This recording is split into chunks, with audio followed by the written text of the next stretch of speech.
Alrighty, what is up, crypto community, DLT community, XRP community, all the communities out there. I hope you guys are having a great day today. Guys, I want to show you a recent interview that just came out with STEFAN Thomas, the CEO, co-founder of Coil, and also former CTO of Ripple. Just a recent interview that he has posted here on Twitter. This is the Twitter post that I'm looking at. Highly recommend that anyone interested in Interledger, web monetization, big tech, etc. check out this conversation with Chris Bermer, DR. It was an amazing experience, and I hope everybody enjoys it, listening as much as we did recording it. Thanks for having me on. So, gonna go to this link. Let's check this out, you guys. Let's keep this video short and sweet. I do appreciate the support that you guys have been giving me. We'll look at the chat maybe a little bit after the interview, but let's check this out. Let's pause the music for a sec. Alrighty. So here we go, guys. Here's the interview with STEFAN Thomas, former CTO at Ripple, current CEO and co-founder of Coil, working very much on the Interledger protocol. If you've been watching this channel, we've been talking about STEFAN Thomas a good bit. So here's a recent interview by him. Let's check it out. Let me know if the volume comes through all right, guys. Appreciate it. It's all about the Benjamins, baby. Yeah. It's all about the Benjamins, baby. Well, not quite. I'll be talking about more than just the Benjamins. Welcome to FinTech Beat, where finance, technology, and policy come together. I'm your host, Chris Bermer, and the future of finance is now.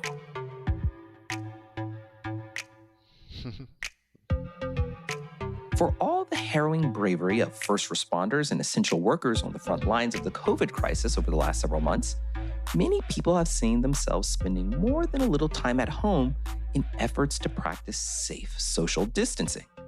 Now, all this time on the couch has led to an explosion in time surfing the web. And if you're like me, it's meant buying things online and getting caught up on the news and maybe The Crown, Narcos, and reruns of The Wire. But the internet isn't free, and it costs money to put information and services online. Now, for small content providers, this has always been a big deal, as has monetizing websites to stay afloat. But now the stakes are supercharged as the world has gone digital. So to compete, many small content providers are forced to glom onto the platforms of larger firms in order to attract attention, even where they're charged big rents for the assistance. For a long time, this has been viewed as just the cost of doing business. But STEFAN Thomas, the CEO of Coil, says it doesn't have to be that way. For STEFAN, a veteran of the cryptocurrency industry, changing the economics of the internet isn't just about web design or development costs. Instead, he argues, if you really want to open up the internet and make it more accessible to new ideas and businesses, you do so by upgrading the internet's payments infrastructure. Indeed, it's through fintech, not just tech, that the real revolution will come to the internet.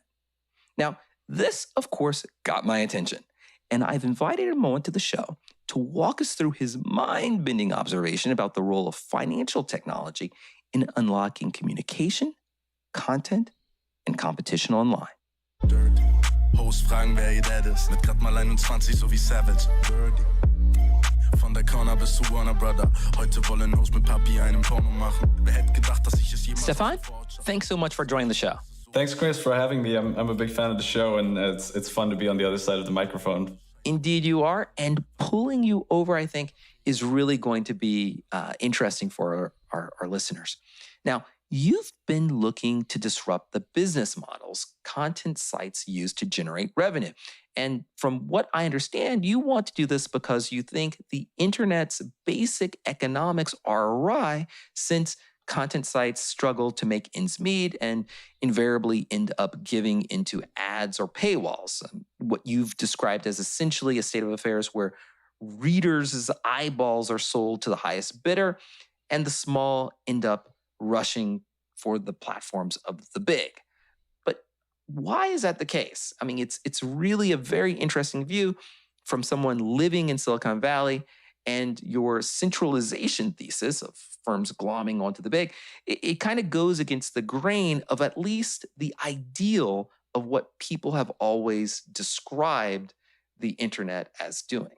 Yeah, that's a really great way to ask the question. And essentially what's going on is that the internet is this extremely powerful and extremely democratized communication medium. Like anyone can send messages or video or really any content you want to anyone in the world.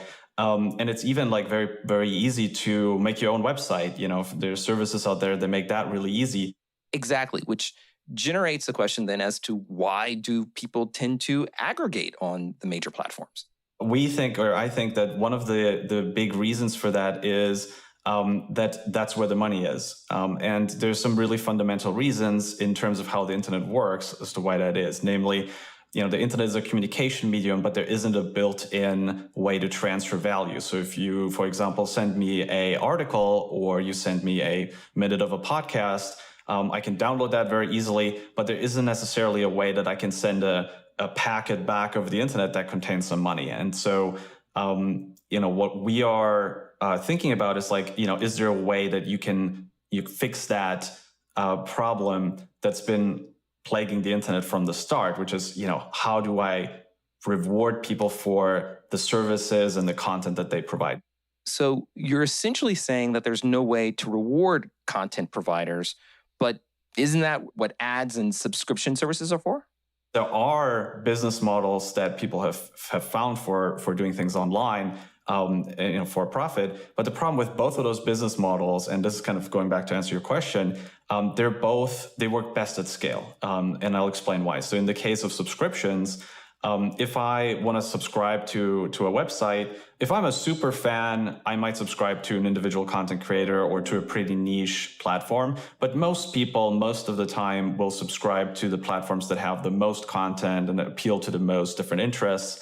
And so it's much easier for someone like a Netflix to convince people to pull out their credit card and sign up permanently than, you know, it is for a much smaller subscription service. And then on the advertising side, once again, you have massive economies of scale. Namely, you know, if I'm Google or Facebook and I have data on billions of people, I can target my ads very specifically, and I can charge a lot more from advertisers than, you know, a much smaller platform could. And so as a result, the money ends up being in the big platforms, and so the content follows the money. The internet wasn't built overnight and is itself a constantly evolving communications network. So what are the technical factors behind this dynamic? Yeah, that's a super interesting question. I think that when you look at the origins of the internet, people always knew that content has value.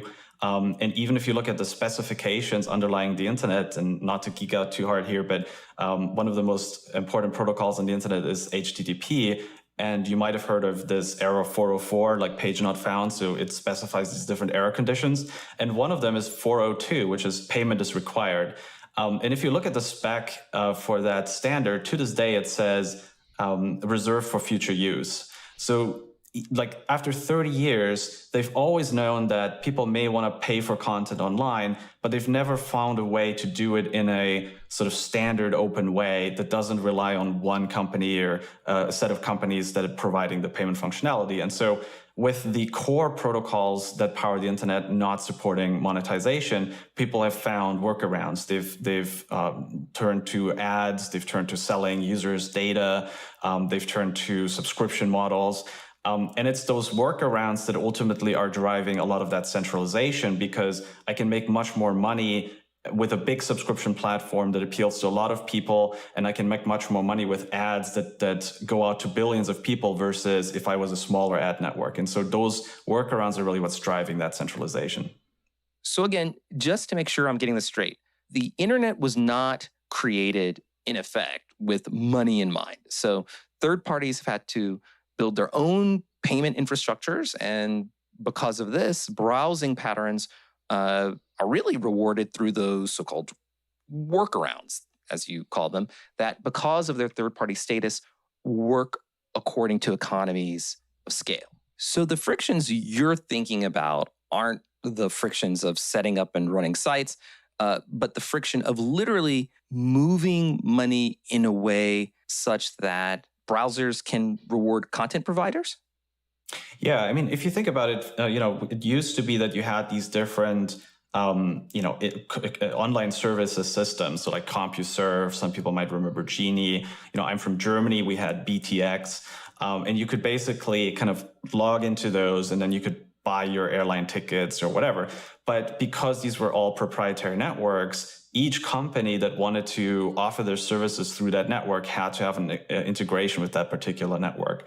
And so you can kind of imagine, like, if you're a global company, yeah, you can go and integrate to 100 different online services networks around the world. But what the internet has sort of made possible is for much smaller companies to do the same thing. Now, the problem is that while this has happened to online services networks and communication with the internet, it hasn't happened to payments yet. And so with payments, there's still all these different networks, whether it's your PayPal or your M-Pesa or Alipay, WeChat Pay. In different countries, like in Europe, there's a whole patchwork of services that are nation-specific, like Ideal in the Netherlands or Sofort in Germany. And so if I want to be a merchant, yeah, I can integrate with the credit card networks and get some pretty decent coverage, but there's still a lot of people that leaves out. And so a lot of merchants end up integrating with dozens or even hundreds of payment methods. I think Amazon supports more than 100 different payment methods across the world. And so again, that favors larger sites. And so, what we kind of asked ourselves from a research perspective about 5 years ago was, well, could you apply some of the principles that have commoditized communication with the internet? Could you apply some of those principles to payments? And so, the same way the internet routes little tiny packets of data, could you route little tiny packets of money and then bridge the gaps and standardize across these differences in how payment systems work around the world? So these are really multi-layered problems tied to both the opportunity and frankly, shortcomings of the internet. So how have you gone about setting an intellectual framework for imagining potential solutions, especially where you're facing a challenge where the world is complex? I mean, even if the internet may be ubiquitous, people live in very different parts of the world with different commercial habits and payment ecosystems, and that makes payment frictions really a pretty tough nut to crack. Our approach has been not to reinvent the wheel, but to look at what has made the internet so successful. My kind of journey into payments actually started with cryptocurrency and an interest in Bitcoin. I was very involved in the Bitcoin community back in 2010, and that was coming from a point of I had been a freelancer and I had experienced payments friction firsthand, and I had sort of this visceral feeling that maybe you could do something to fix that, or maybe you could help somehow. But what I quickly learned was that a lot of the payment friction exists for a very good reason, and these problems aren't simple to solve. Like, the more you learn about an industry, the more you understand how things have evolved the way that they have. But I still felt that there were lessons that I had as a web developer who was very familiar with how the internet works and sort of the economics of websites and things like that, and how that community and that technology works, that there's some of those lessons could transfer over to payments. And so I started thinking about, together with my team, how do you connect these very different kinds of payment networks? Like one of the problems that the crypto and the blockchain community have had, in my opinion, was that they felt just like a lot of other types of payment networks felt the same way, that they're going to replace everything else and they're going to take over everything else, and that they are the future. And I think one thing that the internet did extremely well is it doesn't replace anything. It doesn't replace Wi-Fi. It doesn't replace satellite connectivity and so on. It just unifies it. And the reason it's able to do that is because the internet itself specifies essentially as little as possible. So it really just says okay, well, if we're going to send a packet of data from one person to another, well, we're going to need some kind of address so we can talk about, who's that person we're trying to get that data to. And we're going to need some way to find the path. So what are the different connections that we have to use, the different physical links that we have to use to get to that destination. But that's almost it. Like, there isn't a whole lot else that the internet protocol itself specifies. And so what it enables then is for people to constantly develop new network standards that the internet can ride on. So Wi-Fi 6 is relatively new and people are adopting it. But what's really cool is I can adopt that locally in my environment. I don't have to wait for the entire world to upgrade to Wi-Fi 6. Like, I can roll it out in my home just by buying a new Wi-Fi router and a new smartphone, right? And in the same way, in the same vein, like, if there's a technology that works better in a different context, like maybe in Africa, connectivity has to bridge longer distances, and so people use LTE technology more so than Wi-Fi technology, for example. And so different technologies work better in different contexts. And so if you apply all of these ideas to payments, well, you can say, well, let's make a payment protocol which doesn't do much more other than specify things like addressing and routing, but then leave a lot of the details up to be implemented for each local environment. And so in some places, mobile money might be the most efficient way to do things. In another place, it might be cryptocurrency, and yet another place, it might be banking. But we're not going to have an opinion about that. And then the other side of that coin is on top of that layer, the internet protocol layer, you can build all these different applications. So right now we're talking over a voice over IP application, but I can also use that same internet layer to go visit a website or send a file or an email. And so we can have all these different use cases that all share the same infrastructure. And once again, if I look over on the payment side, right now we actually have separate infrastructure in a lot of cases. So for example, a lot of payments companies have money pre-funded around the world so that they can do real-time transactions without having to wait for a bank wire to come across borders. And so all of that infrastructure, that capital that's sitting there to service those payments, is duplicated in a lot of cases. Like, a lot of corporates have it, a lot of payments companies have it. There isn't that same sense of kind of shared infrastructure that we have in the world of communication. I think some of those ideas might translate over. So how exactly did you move from this abstract technological observation to a practical application? Yeah, that's a great question. So I think that we've been working on this sort of general idea, like everything I've described at this point. We ended up calling that protocol Interledger, so kind of like internet, but for ledgers, i.e. payments. It's not a ledger itself, just like the internet isn't really a network itself. It's a network of networks. It's something that uses existing infrastructure and kind of ties it together. And in 2018, we got to a point where we felt like the Interledger was a really good idea, and we got great reactions talking to people about it, but it was entirely theoretical. And so the question is, how do you take an idea like that and you actually make it a reality? And so we started thinking, like, what could be those niche use cases for this new payments infrastructure?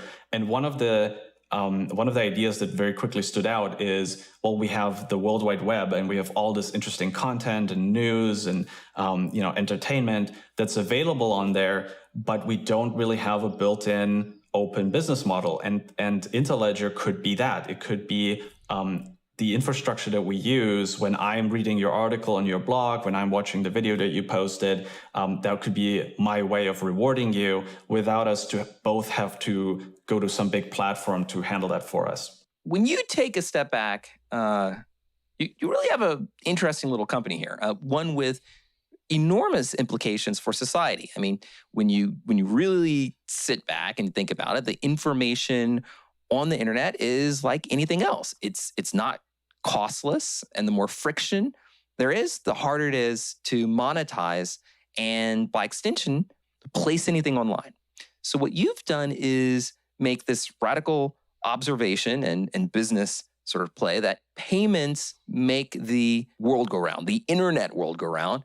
And what you want to do is change the reward structure of that world. I wonder if that could serve as a challenge for platform firms, because they've got to see where this idea itself could lead, and it could have a real impact on what kind of content is ever even made available online.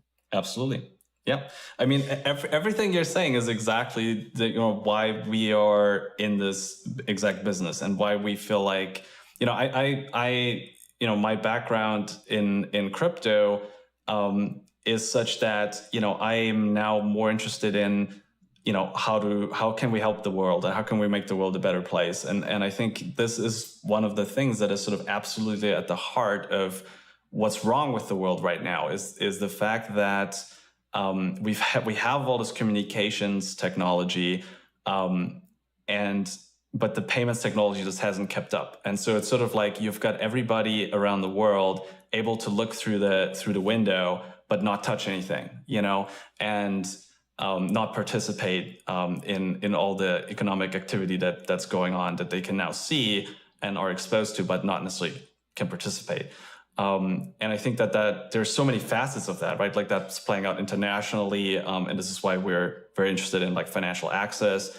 But it's also playing out here in the US, where you have very large income inequality, and you're sort of like asking yourself, like, why is that the case? And I think that when you keep pulling that thread and you keep pulling that thread, you get to the point that like one of the most fundamental things you can do is to lower the barriers that prevent people from engaging in economic activity with one another. And it's like the times that you get these companies that are incredibly valuable and able to extract a lot of money from the market, it's when they've been able to put themselves into a position where you have no choice but to go through that company. And it's actually interesting. One thing you said earlier was, that those companies would be very mad at us. And it's actually not the reaction that we're necessarily getting. It's like when we talk to big tech companies, very often their employees very much have the same concerns about, the way the web works and the fact that people should have more access to the economic aspects of the web and so on. And they're quite interested in if the world is going to change into a better direction, they are innovative enough that they can adapt and thrive in that new world as well. So I think that there aren't a lot of people, as far as I can tell, who are really against this. It's more a question of, you're trying to affect change on a very large scale. And so that means you have to coordinate a lot of people together. And that's just by its nature difficult. Do you have any thoughts as to how you or frankly anyone else could climb that mountain? One of the things about how does new technology kind of spread is you have to find ways to integrate with what's already there.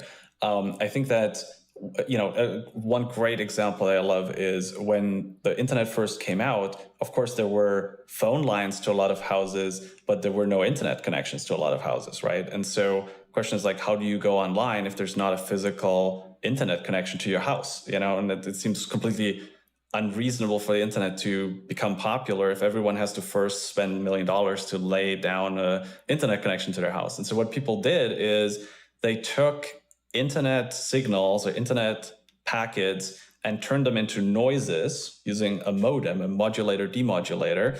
And then they played those noises into their phone and then converted it back to an internet packet on the other end. And before you know it, you're online. And that's such a clunky workaround, but it's also brilliant because now you can use all of the existing phone infrastructure to get online. And a lot of what we are doing in order to try to get Interledger out to people is try to find similar workarounds. Like, for example, letting people sign up to Coil with a credit card, and then we can give them the Interledger access from there. And so we're hooking into a legacy payment method, but providing access to the new one. And so I think it's a lot of entrepreneurship that is required to get these kinds of technologies in people's hands.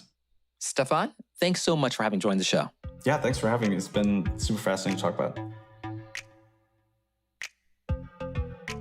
What I find most intriguing about Stefan's thoughts is how much they turn on the head the traditional assumption that fintech is, well, the little brother of the internet. But what he's showing is that when you peek close enough, you get a sense that in reality, fintech is the gatekeeper for the vibrancy of the web. It's the gateway through which the cost of commerce and communication are itself determined. And as such, it'll play a central role in determining the very shape and future of our society. And that's worth paying attention to. Thanks for listening. If you enjoyed the show, please be sure to subscribe on Apple, Spotify, or wherever you get your podcasts. And we'd love to get your feedback. If you'd like to get in touch, just hit me up at Chris Brummer DR. That's at ChrisBrummer. We'd love to hear from you. Alrighty, guys. What did you guys think of that interview with Stefan Thomas?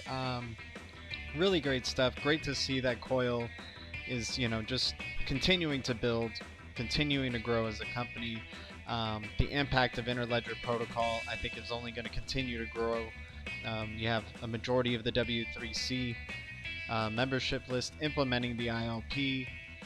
You hear him talking about how to just, Ripple is helping bring down the borders and the friction in payments globally. And I think with Interledger protocol, that's going to also help bring down the borders and friction that is still in making payments on the internet. So it's interesting to see how this XRP ecosystem is only getting stronger with companies like Ripple and Coil leading the way. And I'm sure there's other companies that are involved in this XRP ecosystem. We're talking about banks, big tech companies. Very much looking forward to what the future brings for Coil and the Interledger protocol. I think that was a really great interview with Stefan Thomas, and looking forward to seeing, hopefully in the future, more content of interviews with, the XRP creators and people who work for Ripple. Appreciate everybody tuning in for this live stream. Gonna keep this video short and sweet, but thank you so much, Some Real Guy, Lady Enigma, Leo Brazil, XRP Bags. Check out XRP Bags' channel, by the way, you guys. He's making some really great content. Big E XRP, William, Maybe Sober, Leo Brazil, XRP Carolina. Appreciate you, XRP Carolina. Thanks for your support, as always. Legendary, thanks for your support. Andy Divine. Think I said Lady Enigma, but never any harm in saying Lady Enigma twice. Anyways, guys, hope you guys enjoyed this little short live stream and this little interview preview of the CEO of Coil, Stefan Thomas. Have a good night, good day, wherever you are. Thank you so much, crypto community, DLT community, XRP community, TRX community, Ethereum community, all the communities out there. Hope you guys have a good rest of your day or good night. I'll talk to you guys again soon. Thanks for tuning in. Alrighty, peace out.